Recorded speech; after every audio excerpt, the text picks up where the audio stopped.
I think it comes down to energy management. So, like, these are situations that are outside of your control, but as a vendor, you do need to have a solution, and you do that by staying calm. You do that by managing your own energy, and you do that by managing that you can think clearly enough to come up with the solution that's in the best interest for your couple.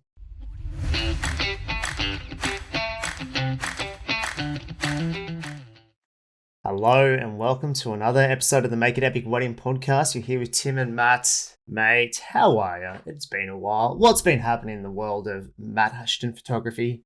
Mate, it has been bloody wild. I'll tell you what, a lot has been happening. Not so much in my office or doing anything like editing at the moment, but a lot of shooting. I suppose whenever you are listening to this, we are definitely well and truly deep into the wedding season in New South Wales, Australia, probably. I think if you're listening overseas, probably not so much. You're probably on the opposite side to us. It's a bit weird, but yeah, we are deep in wedding season. My goodness, it's exciting, isn't it? It's exciting. Like obviously, like winter's nice and all. Like I think most of us do get a little bit of a break, but wedding season's begun. It's truly in full swing, and I'm pumped, man. Like I'm so excited. Like just getting back out there.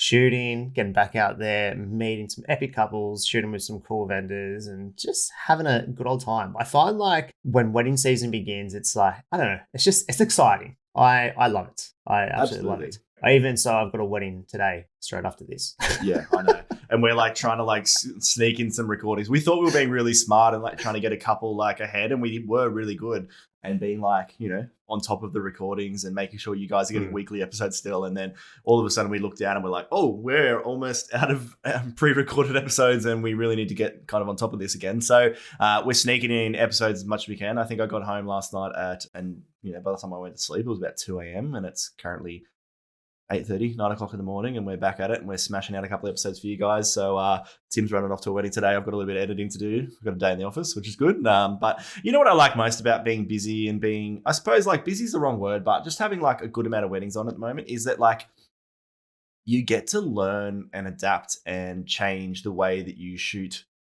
at every wedding, and like you get to practice and become better. And I know that sounds really weird, but like for me, if I've got like, a back-to-back wedding, I look at what I did the day before and I go, what can I do better?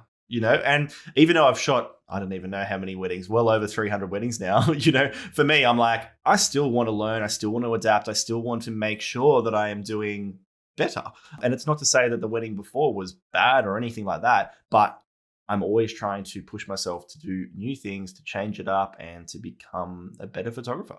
Yeah, amazing, man. And like, it's funny you talk about adapting because that's maybe the topic for today. But thought I'd slide that in there. But look, I think that just shows like you have the bones as like not just a good creative, but also a well-adapted, well-rounded business owner that wants to provide an amazing service, that wants to provide an amazing experience. And I think that's obviously something that we both share those values on. And even for me, man, like every wedding, I'm looking for those things that are going to, further enhance like a film, further enhance like a couple story. Like I don't treat every wedding like it's like it's the same, because I think if you do that, then you get into, this rhythm and you get into almost like this schedule, like every wedding's the same. You just go there, you do the same things, you shoot the same things, and then over time it becomes routine, and you burn out because you're just like, I'm doing the same thing. I'm not mentally stimulated. Like it's not creatively like challenging enough for me. And I think as vendors, that's why we, chose this career, right? Because we love the creative side of it, but obviously there's external pressures outside of the creative realm, like running a business, managing a family, being a good husband, wife, mother, father. Like there's quite a lot of things that need to come together to be able to fulfill your needs as a business owner, as a person, as a mother, as a father, etc. So, mate, talking about adapting, I think you've really kind of put this into a good preface to really discuss what is it that we're chatting about today, particularly. Yeah, so we're talking like, why is it important to adapt as a vendor, I suppose, and this will still be some insight for you if you're a couple out there and you're listening. This will still be some insight into, like, I suppose, into your day and what it looks like for you guys and just some things to think about. But as a vendor specifically, there's a lot that you need to think about on a wedding day. And I suppose for me, especially recently, there's been like some, I don't know, situations have been happening on a wedding day, and they're nothing majorly wrong, but it just, I guess, made me think, well, and I probably never really thought about it specifically before, but like, I can really adapt on a wedding day. And that's probably a trait that's super, super, super important as a vendor. And if you can't adapt on a wedding day as a vendor, you might need to find a new career. And I'm just going to say it straight because, like, it's pretty important. Like, and I think that if you're stuck on a very specific timeline, if you're stuck in a very specific way of doing things, you're going to struggle on a wedding day as a vendor. So I'm just going to drop that there to start off with, because that's a big call, I know, but I think it's necessary to say out loud. Look, weddings move fast, and like, yes, there is a timeline, there is a plan in most circumstances, in most weddings, but, and there's a big, big but there. It never really goes to plan completely. Like, yes, there is structure to the day, but there are so many unforeseen circumstances. And if you don't have the ability to adapt, create a new plan that's aligned with your couple's goals, or aligned with what the couple really want, because as a vendor, you're making a decision that's going to suit the needs best for the couple, and that's all you should be doing.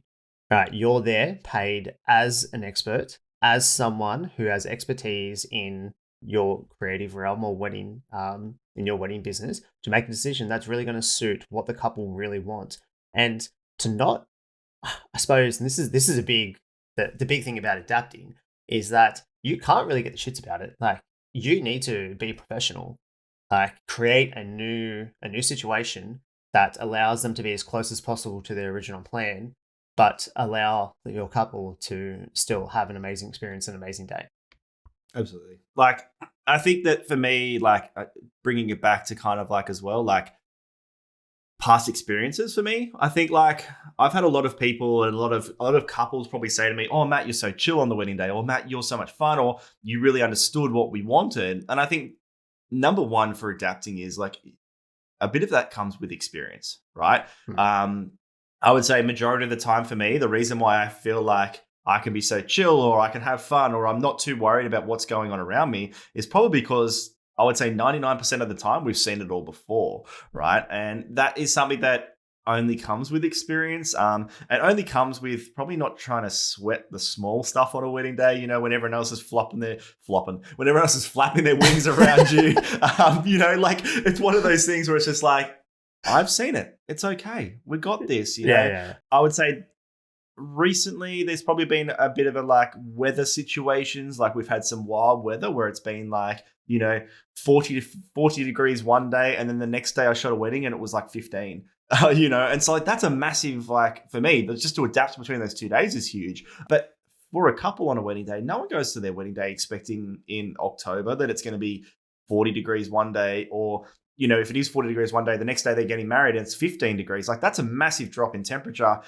You need to adapt, because you might not want to go out in the middle of the day and do your portraits, or you might not want to have your ceremony in the blazing hot sun, or you might not want to go out and do your sunset photos when it's like 15 degrees in the middle of the day, so which means it's probably going to be 3 degrees at night, right? It's going to be cold. So you have to, as a vendor, adapt to what your couple are experiencing at the time.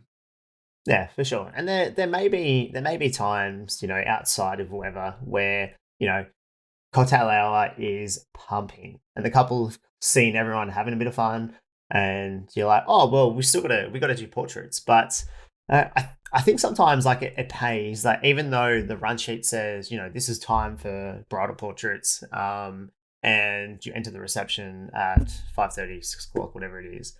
But maybe if you can sense that they actually would love to spend some time with family and friends, like, you do that at the sacrifice of, yes, you are saying yes to going to canapes and getting some candids rather than getting more portraits.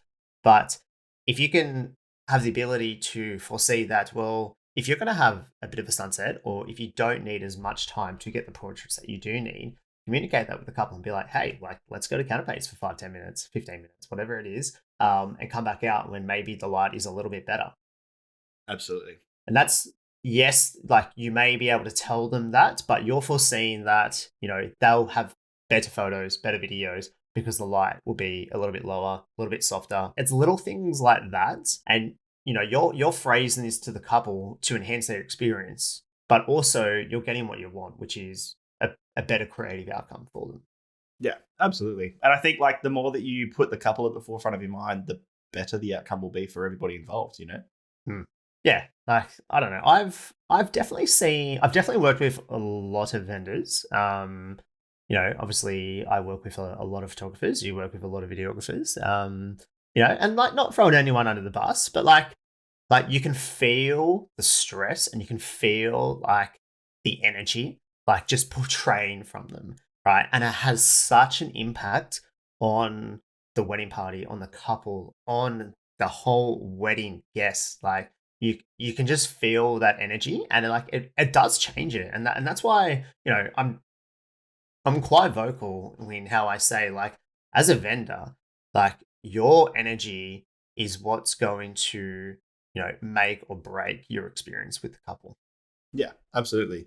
And if you're not able to adapt and keep that energy up, you're in a bad spot. Do you know what I mean? And that's not going to be enjoyable for anybody. You're not going to enjoy yourself. And I find, like, for me, the weddings that I shoot the weddings that I shoot and that I have the most fun at would definitely be the ones that, like, when I have adapted or when I have had a good time, I'm in a good mood and things are happening as well, right? Like, you don't want to come to a wedding and be shitty. Like, it's not a fun time. Well, there has been times when, I've had to adapt because, like, I've made a mistake, and I might be laughing and smiling on the outside, but on the inside, like, I'm like, oh man, like, I've really stuffed up here. And like, I think the most notorious one that comes to mind is when I forgot my batteries. I knew you were going to say that already. I was like, when you said the one that comes to mind, I was like, I already know what he's going to say. And if he's not going to say the battery situation, I'm going to say the battery situation for him. Yeah. All right. So, yeah. All right. Backstory. Take a seat. Yeah. So on the way down, I was 2 hours from home, and 10 minutes before I got to the venue, I quickly just like went through my cameras just to double check everything while he was driving. And I noticed I only had 2 batteries instead of my usual like 10, which is 2 batteries is not going to get me very far on a wedding day. So and no charger. and no charger. But I adapted because now I have batteries stashed away in my car and also a spare charger in my car. But so I called up every JB Hi-Fi, Harvey Norman. No one stocked batteries. It was ridiculous, absolutely ridiculous. Called everyone. Everyone was already at weddings or they weren't in the area, so I couldn't ask for help. So my poor wife had to drive 2 hours with our daughters. And yeah, she got there just before the ceremony. So like it was all fine. But obviously had to adapt in that situation.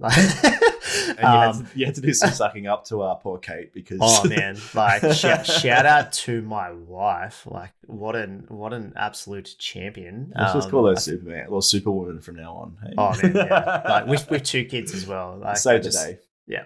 Absolutely saves the day. But it's like it's things like that. And obviously, like there was another option. I think like we had a friend of ours that was like 45 minutes away, but it would mean that I would miss out on 45 minutes of the day. So obviously it's not really an option.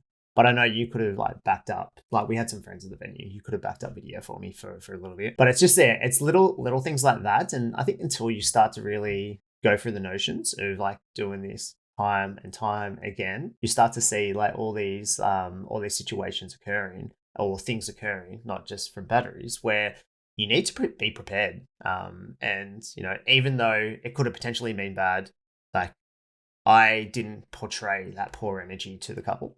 Matt, do you know how we rave on about client experience a little? And do you want to know the golden nuggets behind my client delivery system? Not really, but anyway, I know you're going to tell me, so shoot. Thanks, mate. Love that. But we're all about leveling up our client experience. And if you're still delivering wedding films to your couples with Google Drive or Dropbox, then you really aren't giving them the best experience, are you?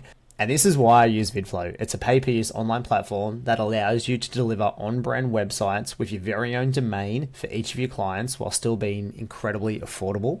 And VidFlow is accessible on mobile, desktop, and my absolute favorite feature is the fact that it links to your smart TV so your couples can watch their wedding film on their own big screen. And with all that effort that you put into your film, you really want to ensure your couples can have the best experience possible.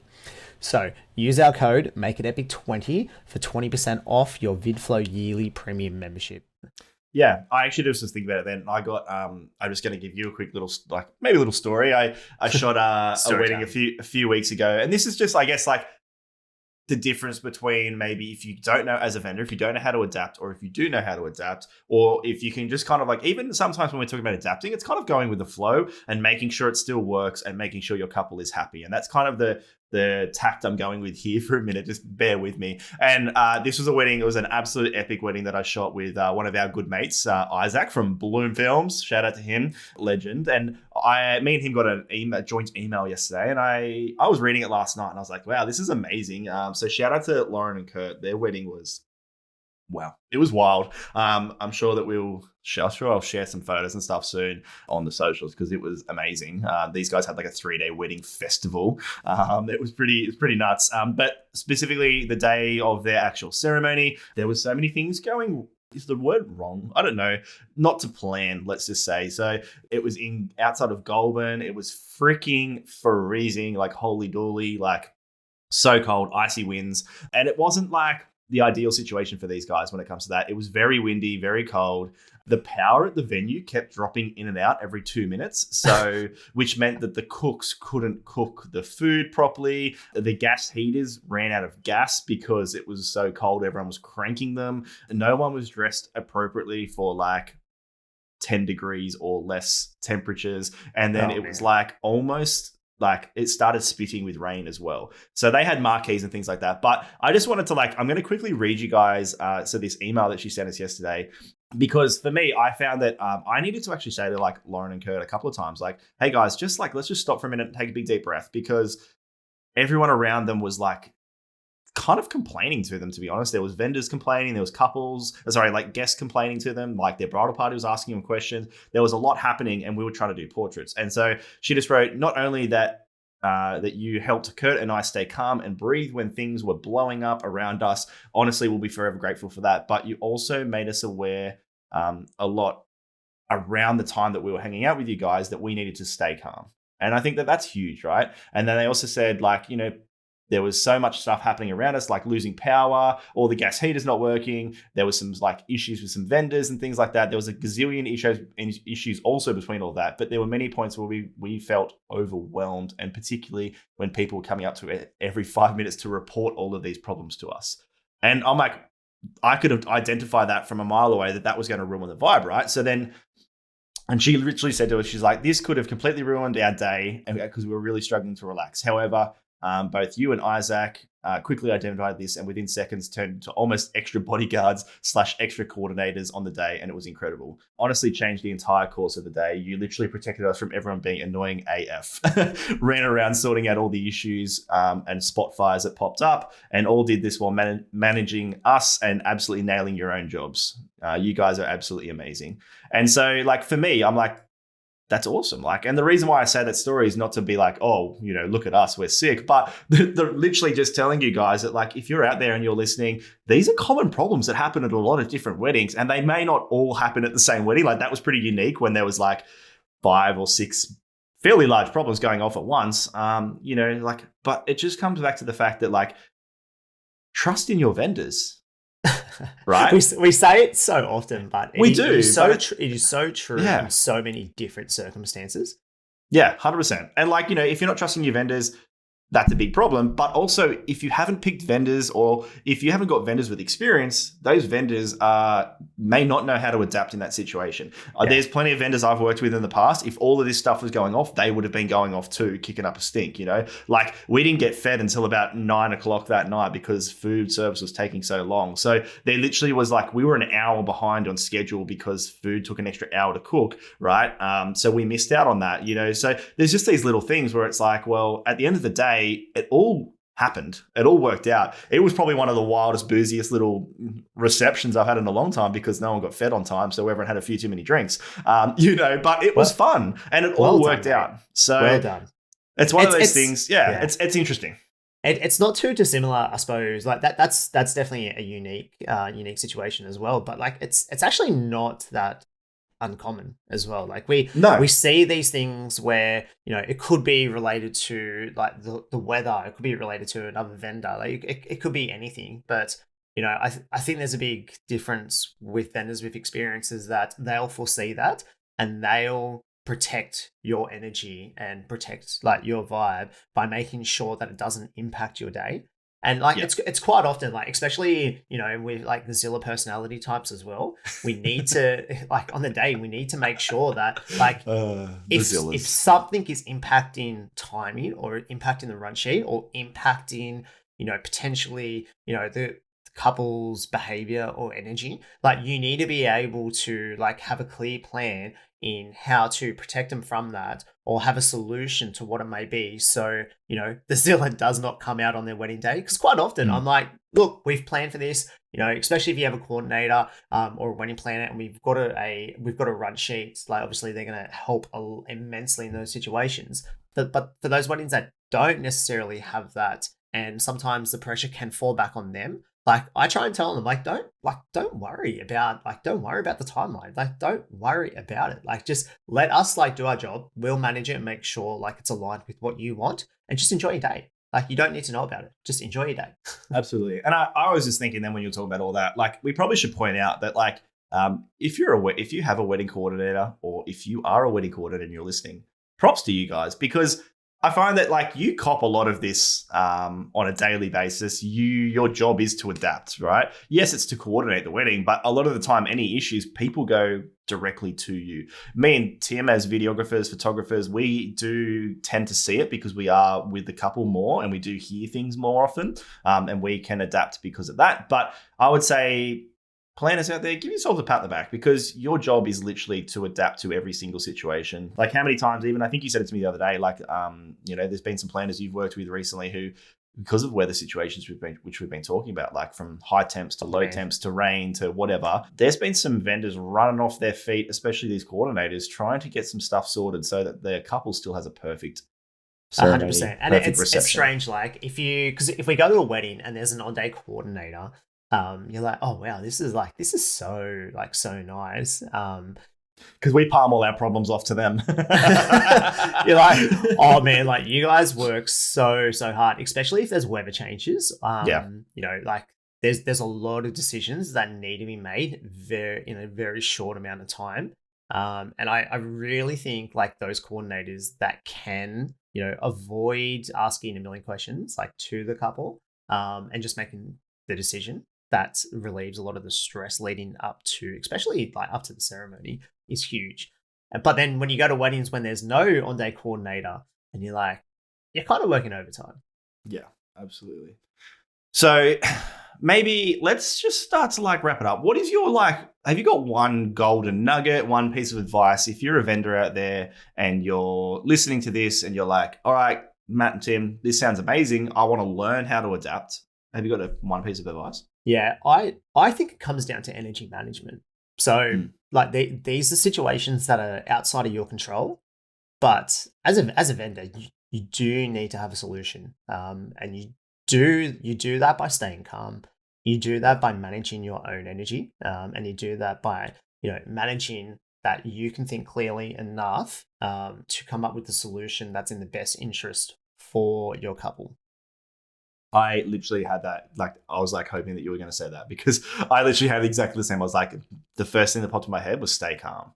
And I think because the reason why, if you are staying calm, you're making a lot more clear decisions. And I probably would say that even if you aren't like have the same experience as say 300 weddings, even 50 weddings experience is still more than 90% of the people at that wedding, maybe 99% of the people at that wedding, right? And so you are still the professional in the room. You still have more experience than anybody else. So take a big deep breath. Even if it means walking away for 30 seconds and going, what do I need to do to improve the day for this couple, for this wedding? How can I help these guys? That's all you need to do. And sometimes I think in some of these situations as well, when things are going wrong, some people, and depending on your personality, you may sit back and relax and just go, I'm not going to say anything to anybody. I'm just going to let the day unfold, right? For me and Tim, we're not those type of people that kind of just sit back and let things implode. Yeah. We definitely get in there and probably say our 2 cents too much at times, but that's because we want to make sure that the day is running to the best it can. Well, let me give an example. So the other day we had a wedding down at the Cove. Absolutely, I love shooting there. Like, we're all about story time today, aren't we? It fits the vibe.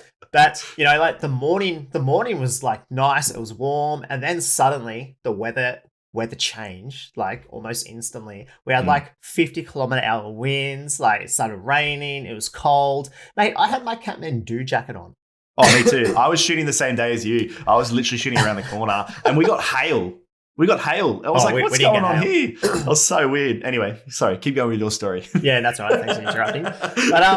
But and you could tell like it was visibly affecting the couple. And especially the bride, like she was getting a bit upset because she had planned for this outdoor ceremony and the corner came in and just being like, look, I know like we're still an hour away, but what do you want? Like, do you want us to start to move everything inside or do we want to wait a little bit longer?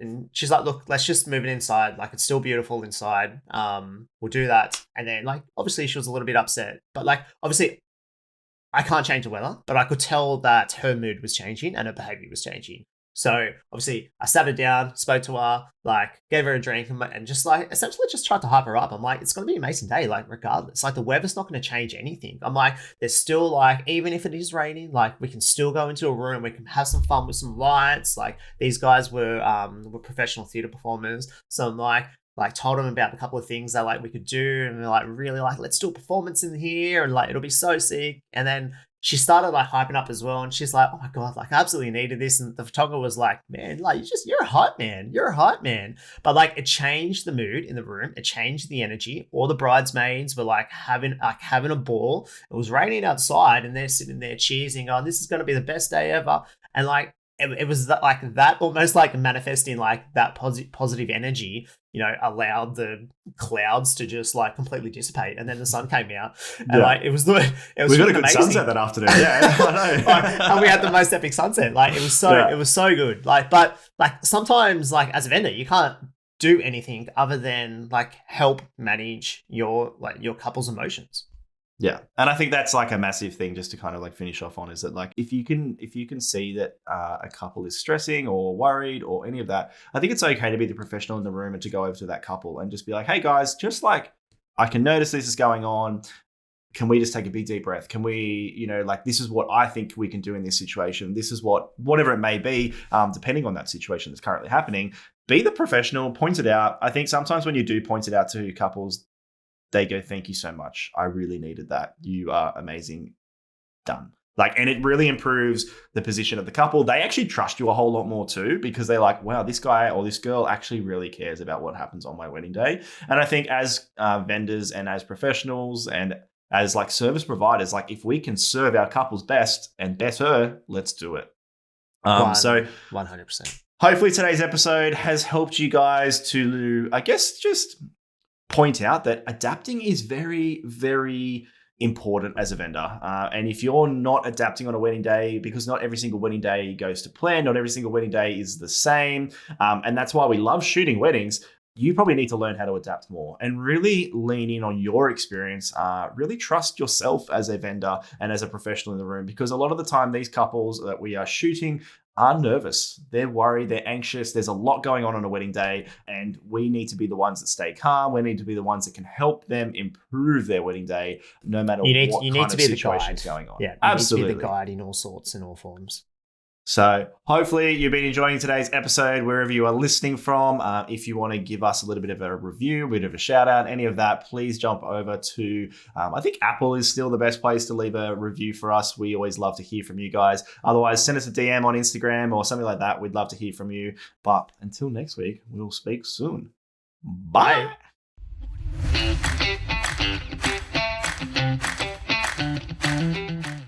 Are you sick of seeing the plain old written guest book that you'll never, ever read again? Yeah, absolutely. I actually don't think I've seen mine since my wedding night, to be honest. Yeah, I don't think I've seen mine either, which is really interesting. But imagine capturing your guest voices with a retro phone that's a bit more epic and receiving all the recordings as an online gallery. That sounds absolutely amazing. Imagine all the different voices you'll get to hear from everybody. Some of the drunken ones, and then also grandma maybe leaving you a cute and romantic one as well. Sentimental voice memos from Nan and from family members, and then just imagine the boys giving you an absolute roasting. So good. Check out Off the Hook. Use our code MIA50 and get yourself a sneaky $50 discount.